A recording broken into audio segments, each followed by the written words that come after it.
Hey everybody, King Matt here and welcome to the video. Today we're going to be taking a look at Warlord Games' new range of 28mm American Civil War infantry. Last video we looked at the advancing infantry, now we're going to be looking at the firing line infantry. The idea is just to do a bit of an unboxing, so anyone who's interested in buying this can get a glimpse inside the box and sort of what they're buying ahead of purchase. So yeah, what we're going to do is jump down on the table and we'll have a look at the box. Right, so let's start with the box. I want a quick look at it. So again, like the other box set we had, really nice artwork. Quite similar to the Perry's box sets where they've got some lovely artwork on there as well. Again, on the back we've got the what's in the box, as well as we've got some snake rail fencing, which is nice, as well as a decal sheet. Some leaflets inside as well as bases. I said on the last box set, last video, these box sets are meant to sort of be interchangeable between both sides. So, for example, you've got the Confederate flag and the Union flag. So they are meant to be interchangeable, and in a way, the uniforms are similar in a sort of. But the previous box set, the officer was a Confederate officer. Again, you could have done some sort of work to him to make him look more generic. Whereas to me, this officer here looks very much like a Union officer. Again, kind of interchangeable, better with this one. The previous officer, the Confederate, had French braid on his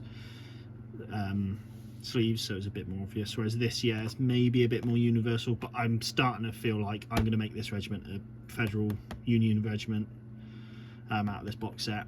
I think it just fits better.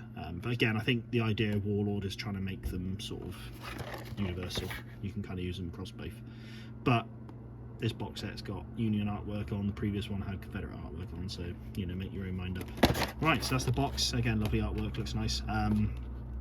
Didn't say on the last one till late, but this is 24 miniatures in this box, and they're in the Warlord resin. And it's £28 for this box set. So yeah, it's not as cost effective as Perry miniatures, but you're getting a bit more in this. You know, you're getting the little snake rail fence piece from Sarissa Precision, stuff like that. So right, let's dig it out. I have briefly opened this box because on my last box set I opened up my miniatures and I had a broken one, so I ended up emailing Warlord, but I thought I'd quickly double check this box set before I emailed them, so I had a quick fumble through, but I didn't really look at the miniatures, so kind of first looks here with you guys. Right, so what do we get? Covering it quickly, we get these 40mm squares, as well as some 20mm and some 20 by 40s and 20 by, I don't know, what's that, 80? 60? I don't know. So these are Warlord bases. Again, I won't be using these, but very handy if you were basing on 40mm bases. You've got everything you need here for your 24 miniatures. If you were making a 24-man unit like I will be, and you're putting 4 men on a base, you've got plenty of bases. If you're putting 3 men on a base, plenty of bases. So there we go, bases handy. I'll put them in the pile of all my other bases from Perry's, which I don't ever use. Similar to the other box set, we've got a nice selection of flags here. These are the same as the other box set, so we've got a nice choice of the 69th Regiment, New York Regiment, which is an Irish Brigade Regiment. You've got the 55th New York, which looks Lafayette Guard Regiment, as well as the 54th Massachusetts Regiment, 7th New Jersey Volunteer Infantry, and the 115th Pennsylvania, as well as the 1st Maine Heavy Cavalry. So nice selection of flags. A couple of big names in there, as well as some others, which is nice. Flip it over, we've got even more flags, which is nice, as well as an artillery flag, which again is nice. Some regiments obviously had different like national flags, so it's nice having that variety. And then you've got a little bit about the Union infantry and stuff like that. If you were planning on building up with the Union infantry, you've got just a little bit in here talking about the Union infantry, which is great. So nice little flag sheet. It is shiny, so you might have to put a bit of matte varnish on it, but 3 flags, not bad. And then the other sheet we have is Confederate flags. So we've got some nice national flags here, as well as some regimental flags. Virginia, Texas, Army of Tennessee, you got Lee's Bobby Lee's HQ flag here, which is great. Then flip it over here, we've got a load of Confederate flags down here. And then we have a piece about Confederate infantry as well. I said previously that the Confederates tended to kind of have one flag, one battle flag, near to mid to late war, whereas the Union had 2 battle flags. But again, lovely choice of flags. You could do a lot with it, which is nice. So yeah, again, not bad. You're paying the money, and they're maybe not be giving you as many miniatures as Perry's, but you're getting plenty in the box. And then to finish it off, we've got Sarissa Precision Snake Rail Fence. So saying, if you were buying quite a few of these boxes, you're going to have quite a few of these little snake rail fence things. So nice. Again, it's just a nice little extra.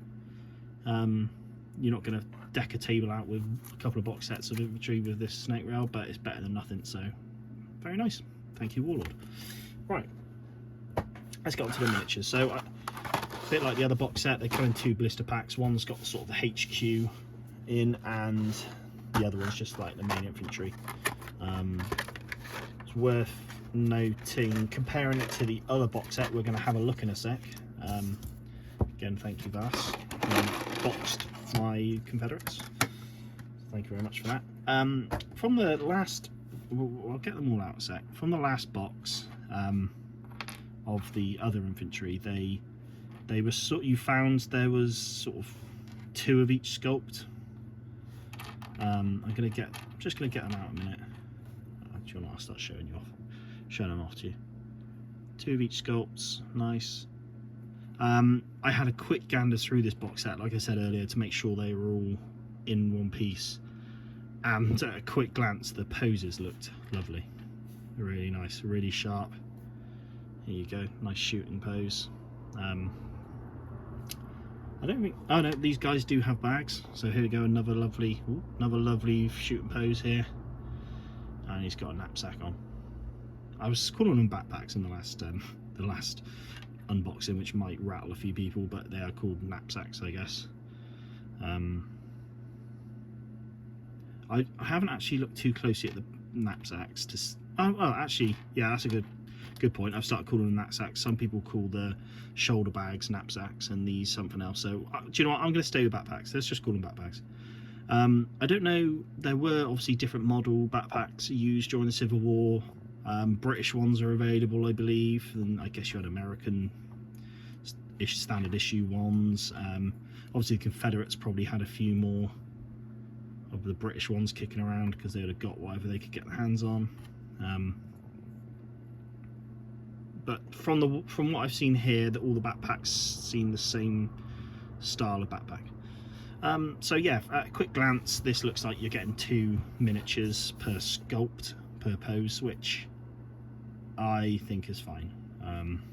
I don't mind that. So that's that, and then we've got the command pack.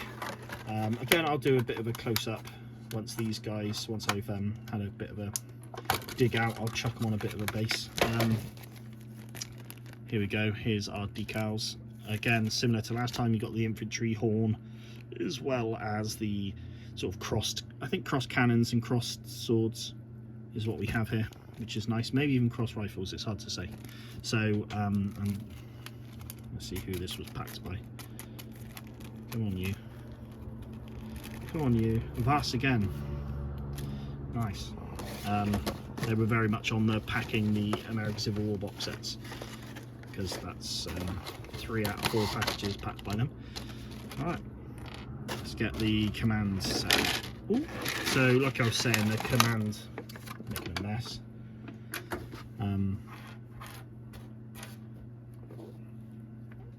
The command looks quite Union to me. Like there we go, here's the officer. He looks like a Union officer to me. He's got the shoulder bars as well, that's probably worth noting. He's got the shoulder bars, which again, extremely Union-esque. Maybe you could get away with it very early war, you know, Bull Run or something like that, first battle of Bull Run. But yeah, I mean, again, they say these box sets are I don't know, I could argue, there you go, another banner bearer here. If you wanted to make them a bit more universal, don't have the officers with French braiding on the sleeves or butt shoulder bars on. You know, the Perry box set, for example, the infantry officers don't have in the sort of universal box set, they don't have those characteristics of the Union or Confederates, so that's what I would say. But right, some more poses, nice. Again, I do like these poses, I think they're nice. You see this white stuff on this is what I was on about. Maybe I might have to clean this resin. I haven't done much with resin, but you can see, like, I assume that's the lubricant from the molds, that white powder. So I might have to clean these off, which is fine. We can do that. I'm liking these. If I, for example, had to buy another box set at the moment, I would choose this firing pose box set over the advancing infantry. One, because these are monopose and they're all built together. The advancing ones, the arms were separate and you had to glue them together, and they were fiddly and they didn't line up, and yeah. Whereas these poses look lovely. Let's have a look at that back. Very nice. Yeah, maybe also, yeah, that's a point. This firing line infantry, a lot more keppies in this one, which again might make you think, lean towards the Union. But do you know what? I've decided what I'm doing with them. I'll be having these. There's a nice drummer boy. I'll be doing these as Union and the other ones as Confederates. So again, it's worth noting, because I went into this thinking it was very much you can use these for whatever you want, but it's maybe come apparent, unless you want to do a bit of faffing, it's come apparent they're very much designed Union and Confederate. But also, we don't know what else we've got in line from, you know, what Warlord have in the pipeline. Right, well, that was the box, and then obviously we've got these two flagpoles, and here we go. We've got an eagle on this flagpole. I don't think I showed it off in the other box, the advanced and infantry box, but the advanced and infantry box you just had two flagpoles, whereas this one you do get an eagle. Again, very Union. So there we go. I'm going to chuck these on the bases, and I'll do a comparison with Perry's as well, and that'll end it.